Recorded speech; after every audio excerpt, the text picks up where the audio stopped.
आज अपन बात करेंगे इंडिया और चाइना के डिस्कशन के बारे में। जो भी मीटिंग हुई है, मीटिंग के बारे में आज एक टॉपिक आया था इंडिया और चाइना के ऊपर।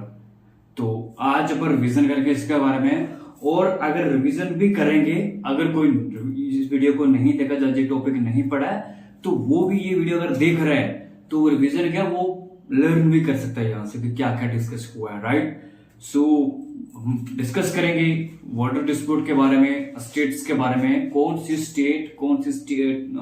इंडिया की वो स्टेट्स है जो चाइना के साथ बॉर्डर टच करती हैं, कौन सी इंडिया की वो स्टेट्स है जो नेपाल के साथ बॉर्डर टच करती हैं, बफर स्टेट कौन होती है ये डिस्कस करेंगे, और कौन सी स्टेट हमारी इंडिया की हैं जो भूटान के साथ बॉर्डर टच करती हैं। इतने टॉपिक आज लेकर के चल रहा हूं मैं, तो वीडियो को बने रहिएगा, देखिएगा। और मुझे उम्मीद है कि अगर ये वीडियो आपने पूरी देखी तो ये वीडियो आपके लिए फैसिनेटिंग होगी, अंडरस्टेबल होगी, प्रॉफिटेबल होगी। ठीक है, तो बने रहेंगे वीडियो में। स्टार्ट करते हैं कि आज मैंने द हिंदू में देखा कि इंडिया और चाइना के ऊपर एडिटोरियल था एक, तो वहां से मैंने जो उठाया एडिटोरियल का, ये फर्स्ट पेज पे था द हिंदू के फर्स्ट पेज पे। ठीक है, तो वहां से मैंने ये उठाया कि कभी भी अपन बात करते हैं इंडिया चाइना की, तो सबसे पहले हमारे दिमाग में क्या आता है? Border dispute. नंबर 1 पे आता है बॉर्डर डिस्प्यूट। नंबर 2 पे अगर बात करें तो LAC, तो हमें ये भी पता होना चाहिए LAC कहां और LOC कहां है, ये भी मैं सुनाऊंगा, इसकी हिस्ट्री भी अपन करेंगे। ठीक है, उसके बाद अगर अपन बात करें तो LAC हो गया, कल्चर हो गया। ठीक है, अगर बात करें तो पॉपुलेशन हो गया, पॉपुलेशन पे अपन सैमी चल रहे हैं। ठीक है, ये कुछ ऐसी चीजें हैं जिसपे अपन को फोकस करना चाहिए, जैसे कि इकोनॉमी हो गया। राइट, तो ऐसी कुछ टॉपिक्स हैं जो अपन समझेंगे कि क्या क्या मतलब है। पहला नंबर बात करेंगे कि यहाँ पे टॉपिक दिया गया कि बायलैटरल कोऑपरेशन। ठीक है, तो बायलैटरल कोऑपरेशन जानी, उसके बाद दिया गया है डिलिमिटेशन क्या है, उसके बाद दिया गया है डीमार्केशन क्या होता है, ये भी समझेंगे। उसके बाद फिर मल्टी डायमेंशन बोलो, ये है, इन चीजों को फोकस करना चाहिए, क्यों करना चाहिए। राइट, सो बायलैटरल कोऑपरेशन की बात कर रहे हैं, यानी ट्रेड की बात कर रहे हैं। तो अगर अपन बात करें ट्रेड की, तो हालांकि इंडिया में जो चाइनीज प्रोडक्ट हैं, जो भी चाइनीज प्रोडक्ट्स हैं, बहुत ही चीपर प्राइस पे अवेलेबल हैं। आप इंडिया में कहीं भी कोने में चले जाओ, मेड इन चाइना कहीं भी मिल जाएगा आपको। राइट, बट इसी के अगर बात करें तो इंडिया का जो एक्सपोर्ट है चाइना में, वो बिल्कुल लो है। कभी सुना है कि इंडिया ने ये वाला प्रोडक्ट चाइना में भेजा है? ठीक, बहुत ही रेयरली है। तो वही बात चलती है कि इंडिया का जो एक्सपोर्ट है वो चाइना में नहीं है, बट इंडिया में जो चाइना की प्रोडक्ट्स हैं, आइटम्स हैं, वो बहुत ही चीपर प्राइस पे अवेलेबल है। तो इसी के लिए वो कर रहे हैं कि चल थोड़ा सा इधर भी बढ़ावा हो जाएगा। राइट, बायलैटरल कोऑपरेशन आपको समझ में आ रहा होगा, यानी इंडिया, हालांकि देखिएगा इकोनॉमिकली भी तो चाइना स्ट्रेंथिंग में है। राइट, ओके, सो ये भी चीज मैटर करती है। और अगर इंडिया को करना है तो इंडिया को ये बता रहे कि मल्टी डायमेंशन करना होगा। मल्टी डायमेंशन यानी मल्टीपल एस्पेक्ट्स पर फोकस करना पड़ेगा। राइट, जैसे कि पीपल टू पीपल कंडक्ट करना, एजुकेशन में करना, फिर टूरिज्म में करना, ठीक है, कल्चर में करना, ये जो सिस्टम होते हैं इन चीजों पे फोकस करना, मल्टी एस्पेक्ट्स के ऊपर, यानी मल्टी डायमेंशंस। राइट, इन ये चीज करने के बाद तो हमारा होगा। उसके बाद जो बॉर्डरिंग का डिस्प्यूट चल रहा है, जो भी बॉर्डरिंग का सिस्टम चल रहा है, जैसे कि अक्साई चीन हो गया, उसके बाद फिर हमारा होता है सिलीगुड़ी कॉरिडोर जो है वो कितना चैलेंजिंग है।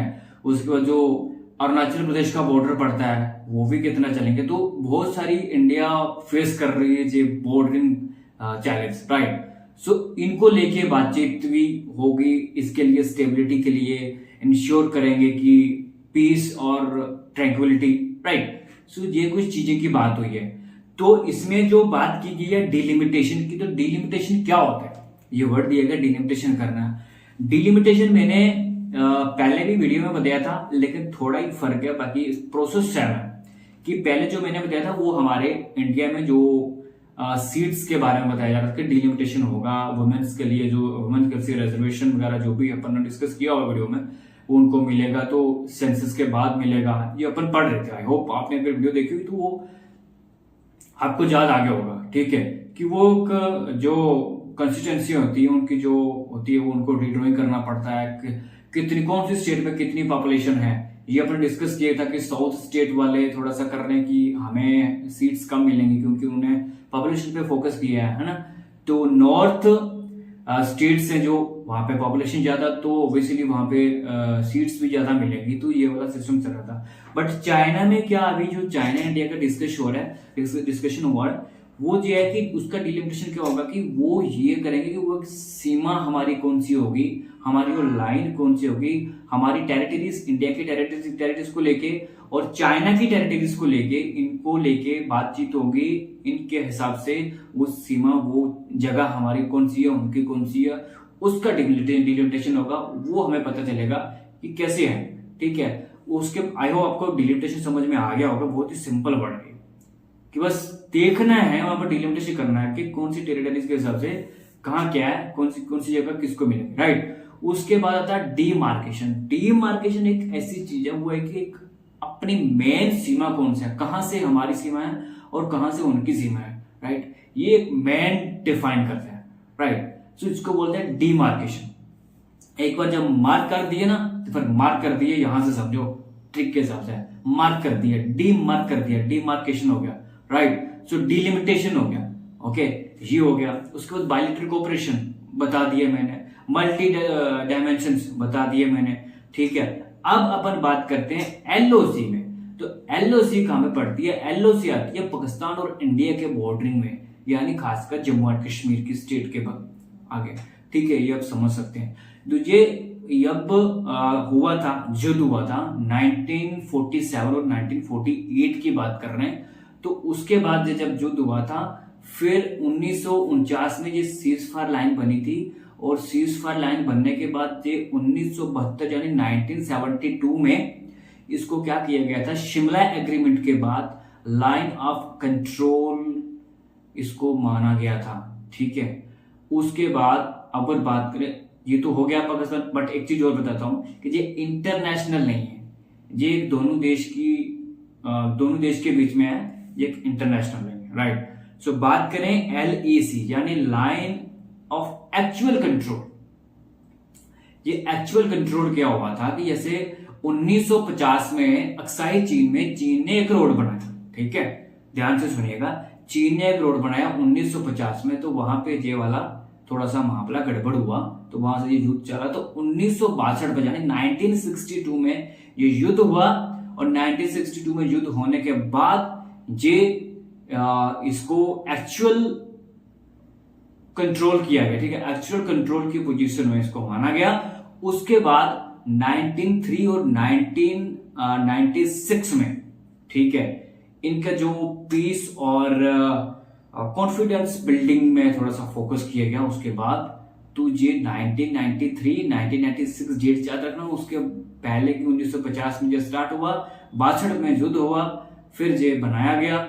उसके बाद अगर पाकिस्तान की बात करें तो 1947 याद रखना, 48, फिर उसके बाद 1948 को बाद फिर जब 49 में हुआ, फिर 72 में जो 1972 में शिमला एग्रीमेंट के बाद ये सिस्टम पूरा कंप्लीट हुआ था। तो आई होप ये वीडियो आपको समझ में आई होगी कि लाइन ऑफ एक्चुअल कंट्रोल क्या है, और उसके बाद लाइन ऑफ कंट्रोल क्या है, ठीक है। उसके बाद आपको ये समझ आएगा डिलिमिटेशन क्या है, डिमार्केशन क्या है, मल्टी डायमेंशन क्या है। उसके बाद मल्टी जो कोऑपरेशन की बात कर रहे थे वो क्या है, वो मैंने समझाया। पीपल टू पीपल कनेक्ट क्या होता है, कल्चर से कनेक्ट हो सकता है, टूरिज्म से कनेक्ट हो सकता है, एजुकेशन से कनेक्ट हो सकता है, राइट। तो ये चीजें अपन को करना पड़ेगा, राइट। ये एडिटोरियल में दिया गया है, मैं अपन से नहीं कह रहा हूं।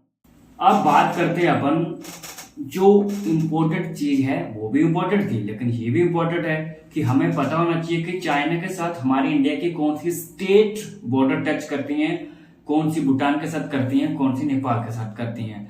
तो पहला नंबर चाइना के साथ पहला नंबर कौन सी स्टेट करती है, 5 स्टेट याद रखना। पहला नंबर 5 स्टेट याद रखने का, 5 स्टेट हैं जो चाइना के साथ बॉर्डर टच करती हैं। लद्दाख आ गया, हिमाचल प्रदेश आ गया, उसके बाद सिक्किम आ गया, उसके बाद आता है हमारा उत्तराखंड, फिर उसके बाद आता है हमारा अरुणाचल प्रदेश। ठीक है, ये 5 स्टेट याद रखना। ठीक है, उसके बाद आती है नेपाल के साथ कौन सी स्टेट बॉर्डर टच करती है, वो भी 5 स्टेट है। नेपाल के साथ भी 5 स्टेट बॉर्डर टच कर रही है हमारे इंडिया की। 1 नंबर अपन जाते हैं नंबर 1 पे, तो उत्तर प्रदेश, उत्तराखंड, बिहार, वेस्ट बंगाल, सिक्किम। ठीक है, उत्तर प्रदेश, उत्तराखंड, बिहार, वेस्ट बंगाल, सिक्किम, 5 स्टेट। उसके बाद भूटान के साथ आती है हमारी 4 स्टेट। 4 स्टेट आती है भूटान के साथ, सिक्किम, अरुणाचल प्रदेश, असम, वेस्ट बंगाल। ठीक है, और मेन चीज क्या है जो इजी आ रही है याद करने में, सिक्किम तीनों स्टेट के साथ आ रहा है, तीनों कंट्रियों के साथ आ रहा है, सॉरी, ओके, तीनों कंट्री के साथ बॉर्डर टच कर रहा है सिक्किम, जो हमारी सिक्किम स्टेट है। तो याद रखने का 5 चाइना, 5 नेपाल और 4 भूटान। ठीक है, आई होप आपको ये भी समझ में आया होगा कि स्टेट्स की कौन कौन सी स्टेट्स हैं हमारी इंडिया की जो बॉर्डर टच कर रही हैं कंट्रियों के साथ। और हाँ, एक चीज और भूल गया मैं, बफर स्टेट कौन होती है? बफर स्टेट वो होती है जो दोनों देशों के बीच होती है, जैसे कि नेपाल है, नेपाल भी एक बफर स्टेट है और भूटान भी बफर स्टेट है। ठीक है, ये होती है बफर स्टेट, याद रखना, पूछा जाता है क्वेश्चन कहीं ना कहीं इंटरव्यू में या फिर बनते एग्जाम। बफर स्टेट वो होती है जो दोनों देशों की सीमा के अंदर होती है, जैसे कि नेपाल है, आप इमेजिन कर सकते हैं, या फिर भूटान है। ठीक है, तो ये एक बफर स्टेट है, राइट। तो आई होप वीडियो आपको समझ में आई होगी, मैंने जो बताया वो समझ में आया होगा। वीडियो आपके लिए, मेरे हिसाब से वीडियो ये फैसिनेटिंग होगी आपके लिए, प्रॉफिटेबल होगी, और जो मैंने पहले बोला था अंडरस्टेबल होगी, राइट। सो अगर वीडियो पसंद आई, लाइक करिएगा, शेयर करिएगा, कमेंट करिएगा। अगर कुछ समझ में नहीं आया कमेंट बॉक्स में बोलिएगा, मैं वहां पे रिप्लाई करूंगा। अगर मुझे जरूरत पड़ी वीडियो इसी पे और कुछ एक्सप्लेन करने की तो मैं और करूंगा। और ठीक है, ध्यान रखिए अपना, keep revising, keep practice. Thank you so much, जय हिंद, जय भारत।